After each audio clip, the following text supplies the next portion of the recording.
I wrote Hilt, published it, and I had started, I pronounce it Menewood. I mean, the Old English, if you look at it in Old English terms, it would be pronounced Menewood, but I pronounce it Menewood after the actual neighborhood where I grew up, which is called Menewood, Mean Wood.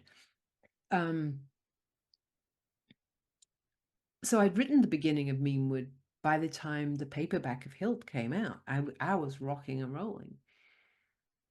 But then I got sick. I was having a really, really, really terrible response to an MS drug. I have MS.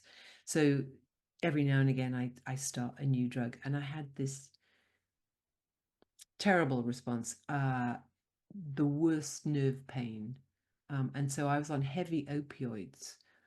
I mean, I was taking 8 Percocet a day, every day, just to survive.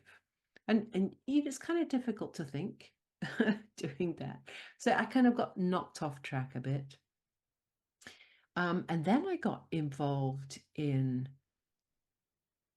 this literary data work I was doing because I wasn't writing. I was just kind of bored and looking around at things. And also had started to write little publicity pieces for the paperback when it came out. Um, how book publicity works, one of the things that authors do is you have to write listicles, like 10 books that influenced this book, or 6 people in history you should know about, or whatever. So I thought I would write about 5 books set in roughly the same period that if people liked Hill, they might like these books. And it was really hard coming up with 5 books by women, but eventually I did. I came up with 5 books, all by women. But then I realized that none of these books were about women. So then I thought, well, I'll have to find some more.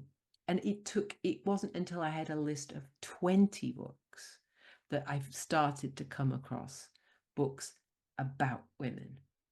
And so then I started to think about, it was right around that time that the Booker Prize was announced. Then again, it was all books by boys about boys. And I just started to get really mad. I just thought, you know what?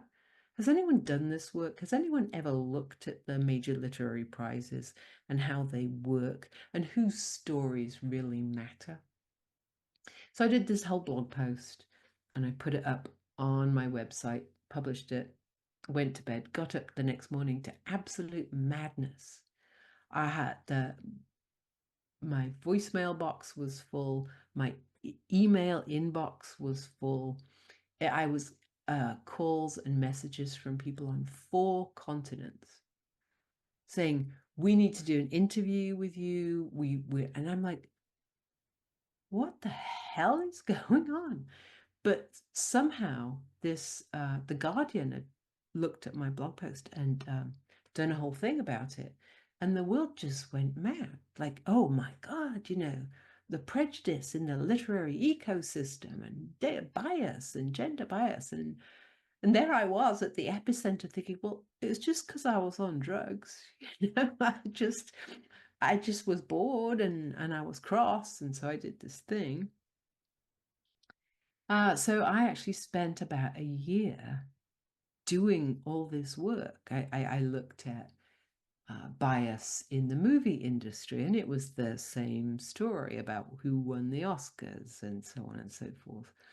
And I formed this working group there were data journalists, there were professors of computational this and that, and it suddenly just grew wildly out of a single blog post. And then one day I woke up and thought, what on earth am I doing? I'm a writer. What am I doing? So I just walked away from the whole thing. But by this time, I was also still in it. My MS had really increased upon me after coming off all these drugs because of this bad reaction. And so I started using a wheelchair. And at that point, I started looking at disability. and I joined a non-profit, the Multiple Sclerosis Association, and I was on the board. And I started writing about coming out as a cripple and getting involved in disability studies, and really started to get lost in that whole social justice stuff. And at the same time, I had been invited to speak at King's College, London, about Hild.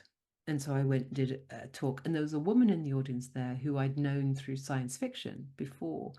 And we went out for dinner afterwards, and she said, "Do you ever do any teaching? I think you'd make a really great teacher." I said, "Nah, you need a degree to be a teacher." I said, I don't even have a degree." I said, "I would need an MFA." She said, "Well, actually, in this country, you'd need a PhD." I said, "Well, there you go. This is why I don't teach." She says, "Well, if ever you want to get a PhD, come and talk to me." I said, okay. Imagine I'm talking to you now. What on earth do you mean?" And so she explained to me about this PhD by published work thing. And so I thought, what a cool idea. So I embarked on my PhD. So here's Menewood. It started. It hasn't gone any further. I start working on my PhD. I write the first draft of my thesis and send it off to my advisor, who is this same woman. And it was the winter holidays. It was Christmas. And so I knew she wouldn't get back to me for 3 weeks. And during that time, I had this idea for a book.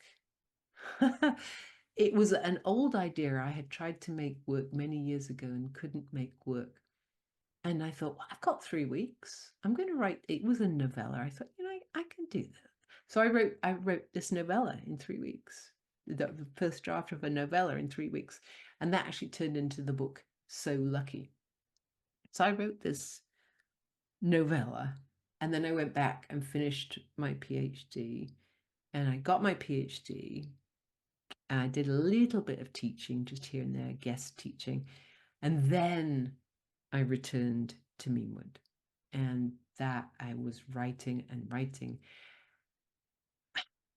I really thought the Hild books were going to be 3 books. There was going to be Hild, which was Hild as a child until she's 18. Then the next book was going to be Menewood, and it was going to be 18 to 33 when she joins the church. And then the third book was going to be 33 to 66 when she dies.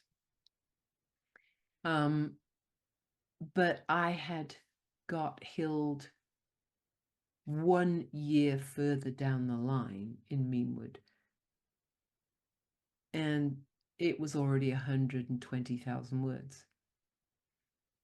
And I thought, if I write this until she's 33, it's going to be more than 1 million words. So I'm going to have to completely rethink all this. So I had to really re-envision the book. So that took a little time.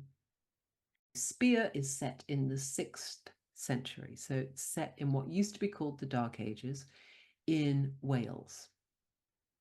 And it is very historically accurate, apart from a couple of things, which I'll explain as I go. So I was working on Menewood, and I got this email from a couple of women who were putting together an anthology of queer and race-bent Arthurian short fiction.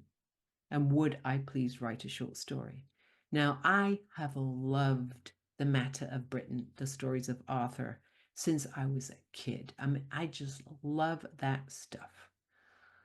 But I did not think it was possible to write a true Arthurian tale and for it to feel like an Arthurian tale with queer people in it, not the kind of fiction I write anyway. I mean, it would have been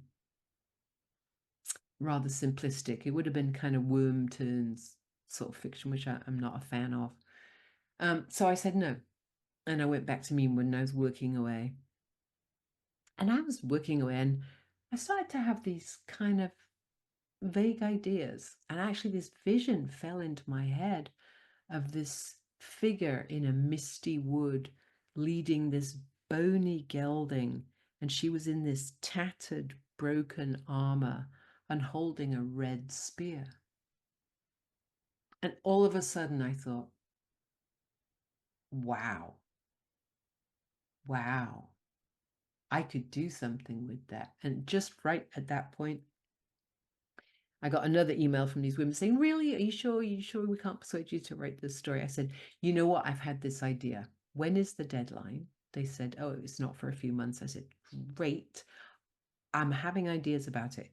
Yeah, I'll get you the story. But I went back to Menewood thinking, I'll let this, and I completely forgot about it. I spaced.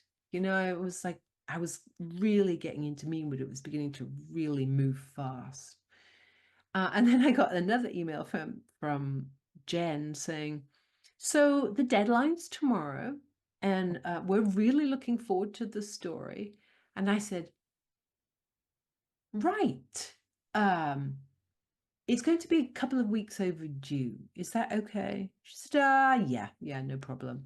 I'm like, I put Menewood aside. But by this time, when I looked at the story idea again, it was all there. And I sat down, I finished the email, put the manuscript aside on my screen, opened a new document called Red, and just began. And it came gushing out. It was like a torrent of words. I was having the best time.